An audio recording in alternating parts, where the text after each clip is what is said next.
Welcome to Breaking Par with Bernard Sheridan, the golf podcast that interviews the best and brightest minds in the golf industry. Now, here's your host, Bernard Sheridan. So, Matt, welcome to Breaking Par. Thanks for being with us today. Hey, thanks for having me.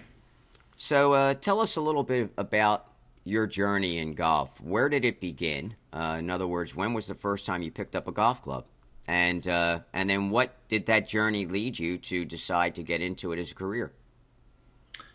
Well, I grew up in a small town. I grew up in Wyoming, actually. So in Cheyenne, Wyoming, and we had really kind of two accessible golf courses in a town of about 50,000. And then I started kind of tagging along with my parents when I was about seven or eight. That's okay. You can get the dog if you want. Let me get him. Sorry about that. That's okay. That's all right. It happens. So it's pretty normal.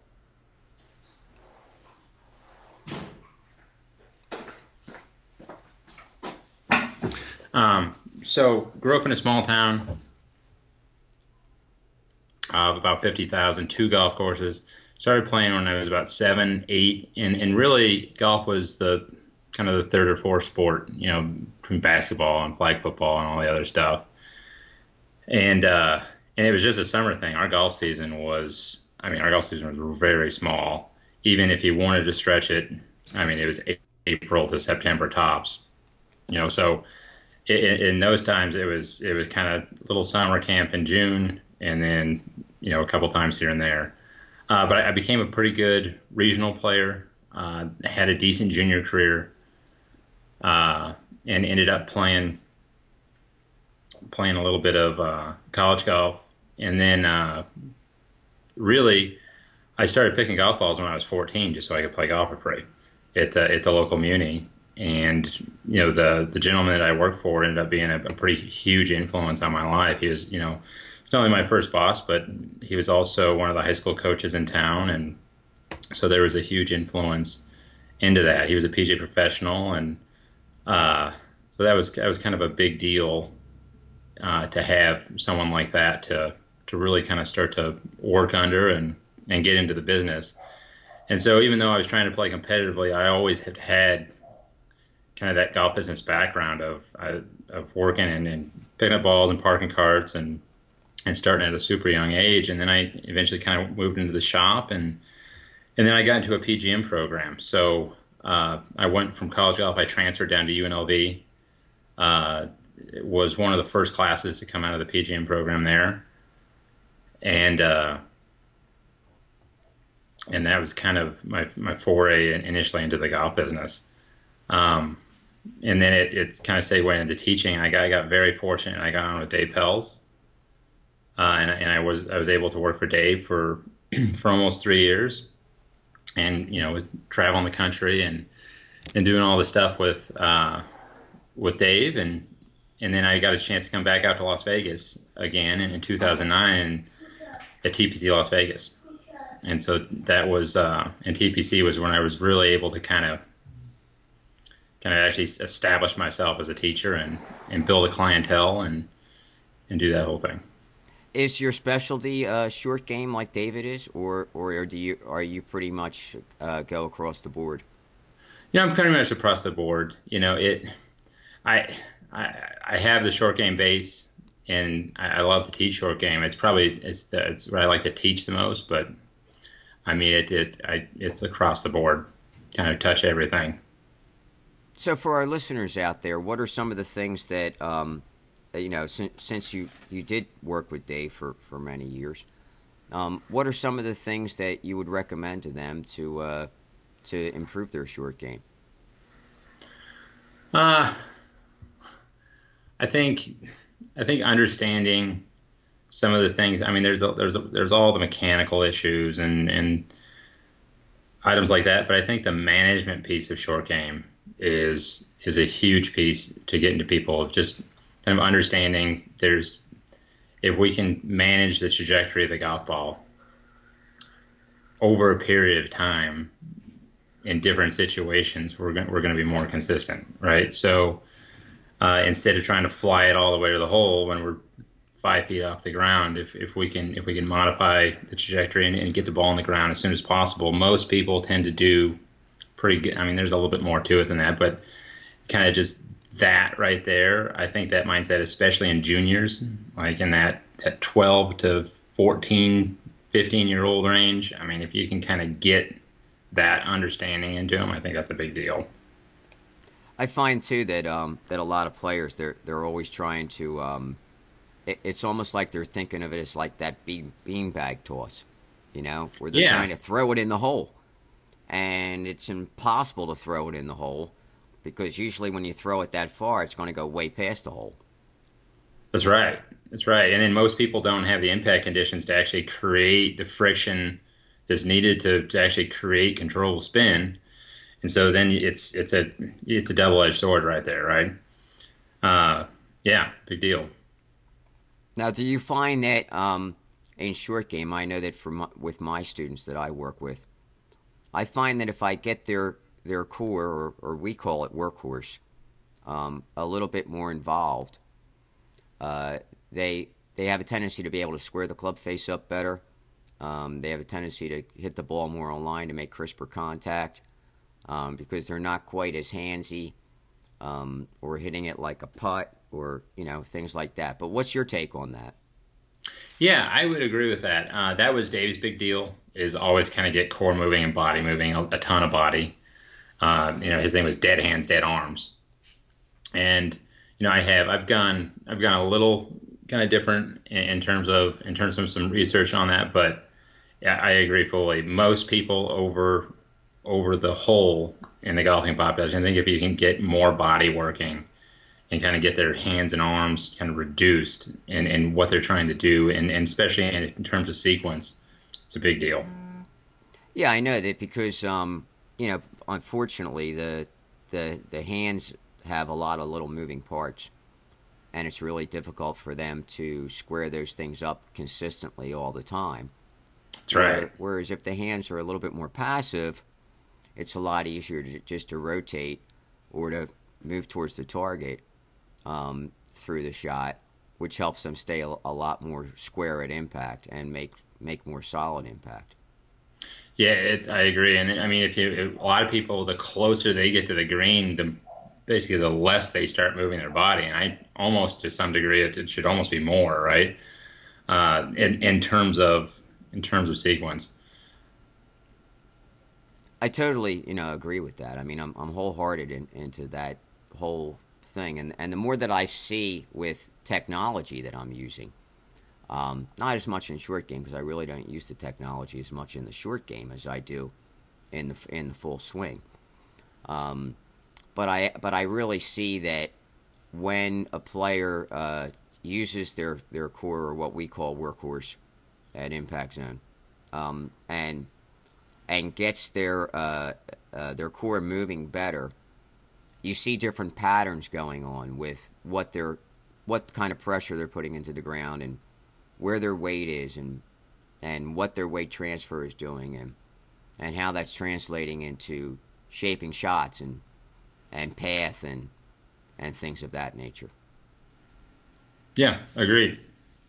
So is there any technology that you're using there at your facility? And what is your facility like? Tell us a little bit about it. Yeah, so the facility itself is it's a resort course essentially, but almost everything in Las Vegas can kind of have that distinction to some degree. But about 85% of the play is coming off the strip, and then there is a membership. We have a membership of about 120. So it's a nice little membership. They're very active, generally pretty good players. It's an interesting golf course to where I think it's very playable for a specific type of player, and then I think it's really, really difficult for another type of player. So if you're really good at hitting spots, it's very typical desert golf. Target golf. If you're very good at hitting spots, and you can kind of just plod along, unless the wind's blowing, you can get around it pretty well. But I think a lot of people have a lot of trouble with it. The greens get very firm, super, super firm in late January, February, March. and it's going to give you everything you want. But then as far as technology, yeah, I have like a couple things. We just got a FlyScope X3, so which the putting software is pretty good on it. It's so that it gives you a little bit of club head and it gives you ball, which prior to that we were running Sam, and Sam doesn't know what the golf ball is. So I think it's pretty interesting to start getting ball numbers on things. That's something I haven't personally had a whole lot of interaction with. So it's going to be good for a research standpoint. And then I have a body track as well. So I got a low pressure mat, and then just kind of your normal everyday video. Right. Yeah, we use TrackMan. We're not using it for putting yet, but I know that it can do that now. And we use Swing Catalyst, and we use the software for video through Swing Catalyst. There you go. They do a really good job. I like their setup. Yeah, it's a great setup, and I know that for me, seeing that information, it just makes it a lot easier for me. And I think that the student, I'm sure it's with Body Track too. If they can see what they're doing and then relate it to the feel of what they're doing, it crunches the learning curve. It makes them learn faster. I agree. And I mean, I know we're kind of living in a day and age where there's a lot of criticism of technology, but I think that one piece right there and being like, you can see it on video and be like, okay, here's your big hunk of your center of mass sitting over here. But then you can kind of show them those percentages and be like, okay, if we need you to work a little bit of this percentage over into this area, right? And I think it just gives it that little click of, okay, this is what I feel currently. This is what those respective numbers are. And then, hey, I need to move it. It's a lot easier to just describe what's going on in your head. You got that visual there in front of you, and then you got that feedback with the student, and you're going right to the solution, right? Yeah, I mean, I know that too. Like when I see students set up, I mean, you can look at video and see whether their posture is good or, and kind of get an idea as to where their balance point is and things like that. But when you put them on something like Body Track or Swing Catalyst, you can immediately see it addressed before they even start to take the club away, where they're putting pressure into the ground. And I find that, I want to say probably 89% of the players that get on that thing are out over the toes, are out over the balls of their feet. They're really out over their toes, and it makes it very difficult for them to get the path to come from the inside when they're way out over their toes. Are you finding those same percentages in the students that you're working with? Do you see that? Yeah, I see that a lot. I also see. You see that a lot, and then the big one that I see a ton is a lot of pressure on the outside of the trail foot. So right foot for a right-handed golfer. Okay. Yeah, a lot of lateral movement off golf ball, and then ton of pressure on the outside of the foot. And so basically their hips aren't turning. So that's a huge. That's probably the number one thing that I've really kind of noticed over a period of time using it. And again, too, if they're not able to turn, then they're sliding. So it's really difficult for them to get that club to be on plane and that's be on right. path. That's right. Those pressures and all that stuff on the backswing. Now we're going to have to use the ground completely different on the way through the golf ball. So the club head's going to work differently, right? Yeah. Yeah, big deal. Yeah, so I mean, now, when you were teaching before you got that stuff, did you notice those things as much? Or I know that for me, I didn't notice those things as much. I kind of did, but it was harder for me to convey it to my students. Yeah, I think it's kind of, it gets a little harder to explain because you just don't have the great visual tool, just being like, oh, here, look, right? But the other thing I think that's interesting with working with technology over a period of time is how good you kind of get at being able to see new things right? You know, like, so it's like I look at things in a slightly different light than I would have had I not had the knowledge of looking at X number of people going through this stuff, right? So you kind of see things pop up a little bit different. And you're like, okay, I might not have looked at that before, but okay, now that's a big deal to me, you know, because I've fixed it in X amount of people and it works, right? So it gives you that thing of being able to see things in a little different light. And then almost being able to see things without the technologies. You know, that's what I really like about it, is you can kind of, you get good enough with it where it's like, I know exactly.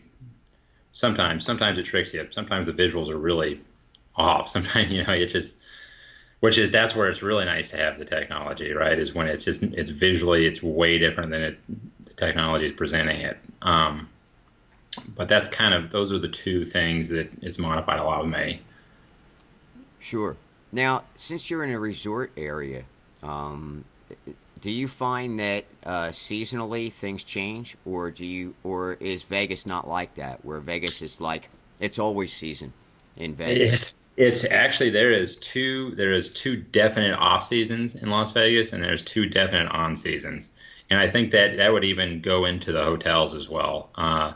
So like winter, so December, January, beginning of February is really kind of throwaway. It's especially in terms of golf instruction, and it's just the budget numbers are way down. It's not cold in terms of like Michigan cold, but it's 45. It gets kind of windy, and locals tend to just put them down, golf club wise. I mean, they're done, and then the resort numbers slow down, but then end of February, March, April, May is definite on season, and then it gets super hot again. You know, so it gets really, really hot in the summer, and then so that kind of it's an interesting thing because we don't have that summer push like a lot of places do. You know, summer camps with juniors are really hard because it's 115. We still run them, but they're not quite the same product as they would be like in a place where I grew up. It's really hot. It's 115. You know, they're generally we keep them in the morning and early to where they're kind of half days. And then we go into overseed. So most of the valley is going into overseed kind of end of August to beginning of September. So most of the facilities are shut down for 2 to 3 weeks, kind of 3 on average. In that September-ish range, and so that kind of ends that off season, and then after that rye pops out and everything's really green, it is so end of September, October, November, it's just perfect out here. You know, the October it never blows really. The temperature is always really kind of your mid 80s to mid 70s. Same thing with November. And it's perfect. So you've got those two little on seasons, and then you got the off seasons. Yeah, I know. For us, we're in Naples, and really the on season here is like January to the end of April, and then May it just kind of goes whoosh, and everything falls off because of the heat. Yeah. Again, with us too, we run golf junior programs in the summer, and it's mostly local kids, and then as summer ends, fall is just kind of here or there. It's really just kind of slow. It might start to pick up a little bit in like November because people are coming back for the winter. They're more coming back just to check in and see their homes, and then they go back up north for the holidays, and then once the holidays are over, it all starts all over again.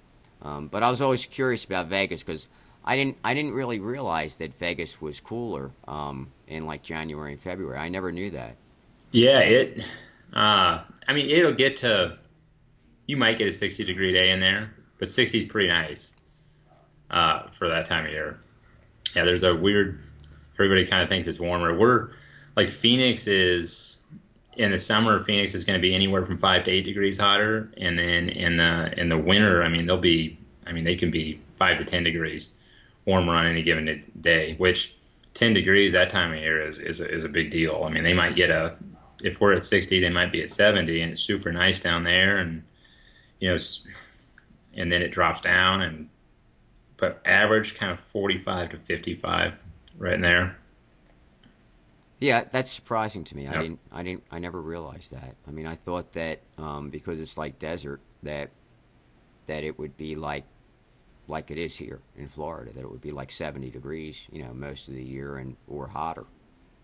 Yeah, and then the other thing is the elevation. Like TPC Las Vegas itself is about 2,100 feet, so we're a little higher than the Strip. We're about, I think it's like 300 feet in elevation higher than the Strip. But so elevation makes a big difference there. So, do you have any events that run at that location where you are, or any local events or things like that? Yeah, there's in terms of the outing business, there's quite a few. Like a lot of that's what's so big for Las Vegas is all the conventions that come into town. So at TPC Las Vegas itself, like the big ones would be the American Country Music Awards. Always host a big charity event at TPC Las Vegas. Canon always host a really big event.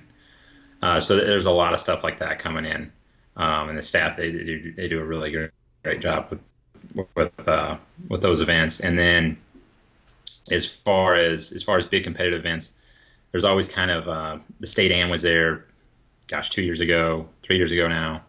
I think the State Match Play is coming pretty soon. So do a decent job with amateur golf and supporting that. And then the tour, the tour is across the street at TPC Summerlin. And so TPC Summerlin is it's not even a mile away as far as the crow flies. So there's two TPCs just right next to each other. That's the only place in the country where that really happens. And so the PGA Tour event's right across the street. And so from 96 to 2007, it was also co-hosted by TPC Las Vegas. So it's and there was a senior event, kind of late 90s to early 2000s as well. Sure. So what are some books that you would recommend for our listeners, and books that you like that are about golf and that can help players improve? That's a good question. Probably my favorite golf book that I read, it's been a while ago now. I really it's called Extraordinary Golf, Fred Shoemaker. I always thought that was a really good book, and I thought it's a nice one for the kind of the average amateur to read. It's very simply written. There's some really good thoughts in it. I like that one. I really like Bobby Clampett's Impact Zone. Believe it or not, I think it's well written. I really like the machine, so I teach a lot of golf machine. I'm not necessarily out on the tee saying accumulators and talk about flying wedge assembly and all that, but sure, I teach it, right? But I really like that book because I think I would give that book to a 15-year-old kid and be like, I think this is a great way to kind of get a foray into some deeper mechanical thought, but it's not written in that super complicated technical way like the golfing machine, right? Super technical book. So I think that's a good book for amateurs to read as well. Yeah, a lot of times Bobby calls it a golfing machine for dummies. Yeah, I agree fully, and that's why it's such. Anybody that really likes kind of a lot of the stuff that I talk about, I kind of send them to that book just because it's really broken down and it's well explained. So when you work with your players, then are you touching base on a lot of those dynamics? I mean, and what are the dynamics because you know them since you know the book well? What are the dynamics that you're touching base with the most? Do you find across the board? I think I'm touching it with all of them, but I know that for me, Dynamic 2, 4-inch forward swing bottom, and Dynamic 1, the flat lead wristed impact, those are two that I'm constantly giving drills so that they can produce those to get better results. I would agree fully with that. That's those two is essentially like if I would get into an improvement package with folks and we would be in any long-term type of relationship, really regardless of skill level to some degree, we would be in those two in some form. And I always kind of start there as what I call a baseline, right? You know, it's like, okay, here's low point control. Here's your baseline to be able to get to that and control that.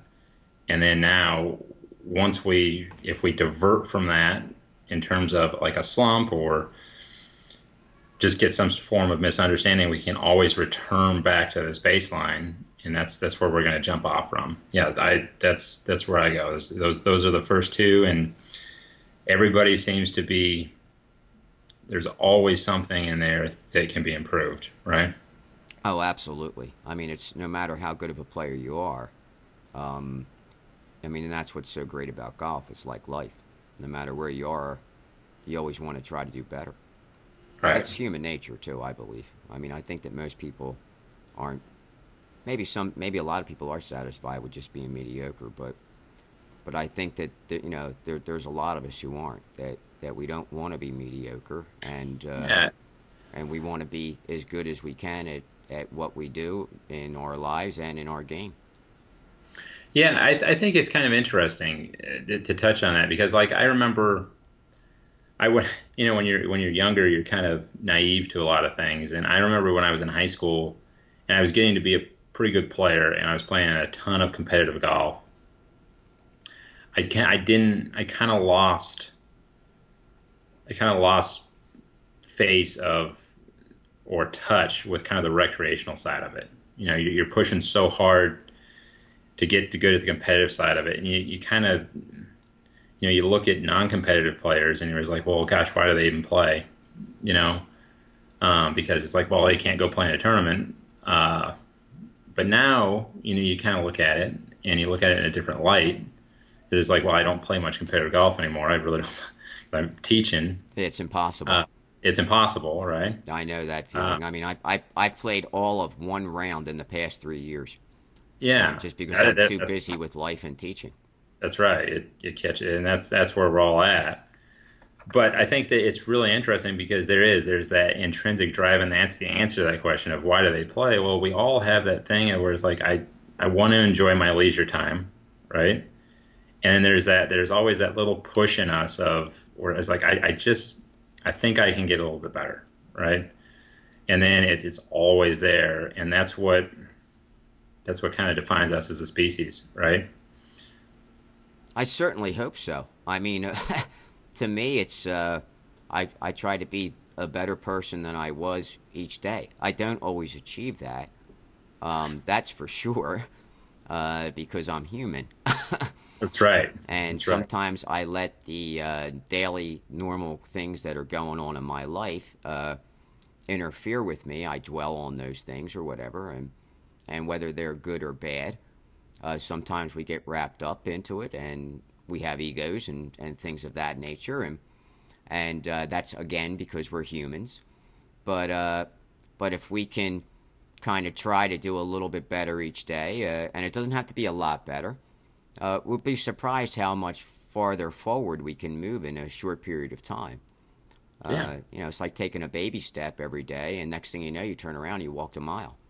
That's right. And I mean, golf is it's a great microcosm to life. And so all that, I mean, those are all life rules and those are all golf rules. Yeah, I agree. Yeah, I mean, it's just, and that's why I think that guys like yourself and me, we love golf so much. It's because it's just a never-ending quest to get better at what we do, especially as instructors, and always learning. And there's new technology and new ways to do things and study, and talk like we are now about different things and what our takes are, individuals, and learn from that. And it's just really it's easy to be passionate about. It is. I always go into a thing at kind of the end of junior camps, and it's not quite like this. It's a little bit more jazzed up for the kids, but really I kind of say something to the effect of, you can never really get to the bottom of golf, and you can take it into any direction you want it to be. It can be the thing of where it's kind of sitting there on a shelf, and I just kind of want to go out there and enjoy it every once in a while, or it can be this thing of where I'm going to try to dig the deepest hole I possibly can with it, and I'm going to try to get to the bottom of it, and you can go anywhere in between it. Yeah, and that's what's so great about it. So for folks who would like to get in touch with you, maybe ask you some questions or take lessons with you if they're out in Vegas, or just converse with you about the game, what's the best way for them to do that? So I'm on all social media platforms. Twitter is, everything is across the board, just at Matt Henderson Golf. Instagram, Twitter, Facebook is under Matt Henderson Golf. I also have stuff on all the TPC Las Vegas social media pages. Email's always really, really easy. And then we'll give that in a second. But then the big thing is website. It's just matthendersongolf.com. Okay. And then email is just matthenderson@pgatourtpc.com. Great.